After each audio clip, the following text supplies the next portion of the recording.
Hey guys, welcome to my channel Madhuri శిఖరం. ఈరోజు మనం పన్నీర్ ఫ్రైడ్ రైస్ ఎలా చేయాలో చూద్దాం. ఇది చాలా టేస్టీ అండ్ హెల్దీ కూడా. నేనైతే ఈ రెసిపీని చాలా ఎంజాయ్ చేశాను. ఇప్పుడు పన్నీర్ ఫ్రైడ్ రైస్ ఎలా చేయాలో చూద్దాం. ఫస్ట్ పన్నీర్ని అయితే హాట్ వాటర్తో బాగా వాష్ చేశాను.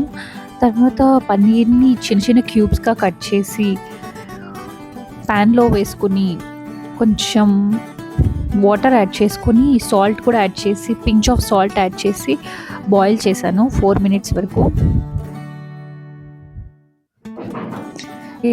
ఆల్మోస్ట్ బాయిల్ అయిపోయింది.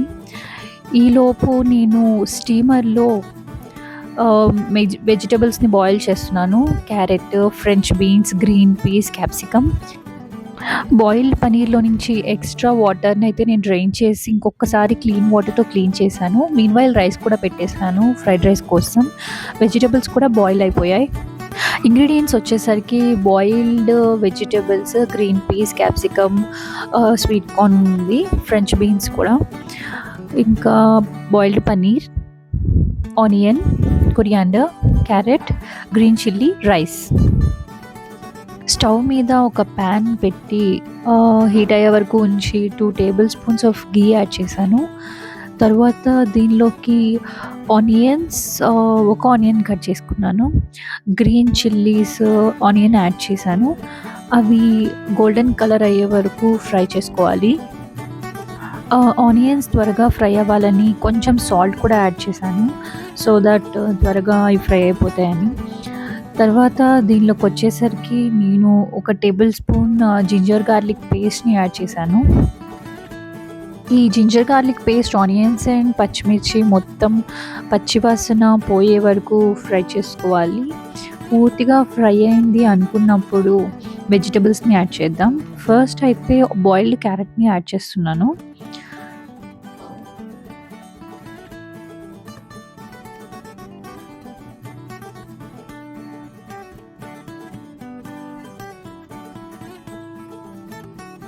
క్యారెట్ని అయితే యాడ్ చేశాను. కుకింగ్ టైం తక్కువే ఉంటుంది ఎందుకంటే ఆల్రెడీ బాయిలింగ్ అయిపోయినాయి కాబట్టి.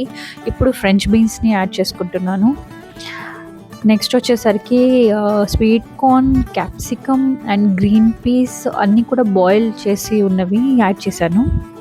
ఫస్ట్ నేను ఆనియన్స్కి సరిపడే వరకే సాల్ట్ వేశాను. ఇప్పుడు వెజిటబుల్స్కి సరిపోయేంత సాల్ట్ వేసుకుని ఒకసారి అన్నీ మిక్స్ చేసుకున్నాను.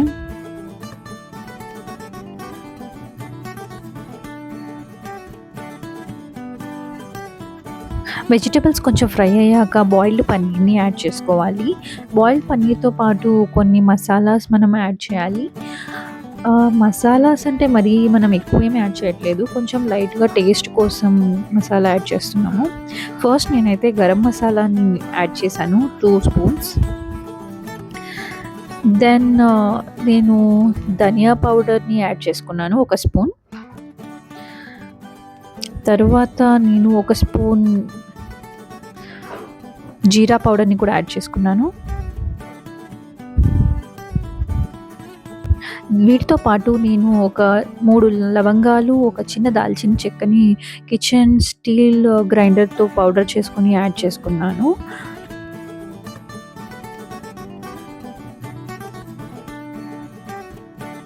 మసాలాలన్నీ వేసాక ఒకసారి మొత్తం మిక్స్ చేశాను. తర్వాత దీనికి రైస్ని యాడ్ చేశాను. రైస్ యాడ్ చేశాక మళ్ళీ ఒకసారి మొత్తం మిక్స్ చేసుకొని, ఒకవేళ సాల్ట్ కొంచెం తగ్గితే సాల్ట్ టేస్ట్కి సరిపడా వేసుకొని మళ్ళీ ఒకసారి మిక్స్ చేసి ఒక 1 మినిట్ అట్లా ఫ్రై చేసి లాస్ట్లో కట్ చేసుకున్న కొరియాండర్ని ఫ్రైడ్ రైస్కి యాడ్ చేసి ఒకసారి మిక్స్ చేసుకుంటే మన tasty and healthy paneer fried rice ready అయిపోయినట్టే. దీన్ని మనం బౌల్లో సర్వ్ చేసుకొని తినేయచ్చు. ఈ paneer fried rice recipe and దీని మ్యాక్రోస్ని నేను డిస్క్రిప్షన్లో మెన్షన్ చేస్తాను, please go and check. And నేను మా హస్బెండ్ అయితే ఇంకా బౌల్లో పెట్టుకొని పొటాటో గ్రేవీతో పాటు దీన్ని తిన్నాము. చాలా టేస్టీగా ఉంది. మా హస్బెండ్ కూడా దీన్ని తిని చాలా టేస్ట్ చెప్పారు. ప్రోటీన్స్ అండ్ ఫైబర్ కంటెంట్ ఎక్కువగా ఉంది, కొంచెం కార్బ్స్ కూడా ఉన్నాయి, బట్ స్టిల్ ఇట్స్ హెల్దీ. ఇలాంటి హెల్తీ రెసిపీస్ కోసం నా ఛానల్ని అయితే ఫాలో అవ్వండి అండ్ నన్ను సపోర్ట్ చేయండి. Thank you so much. Sayonara. As I said earlier, I will mention the recipe and macros in the description, so please go and check.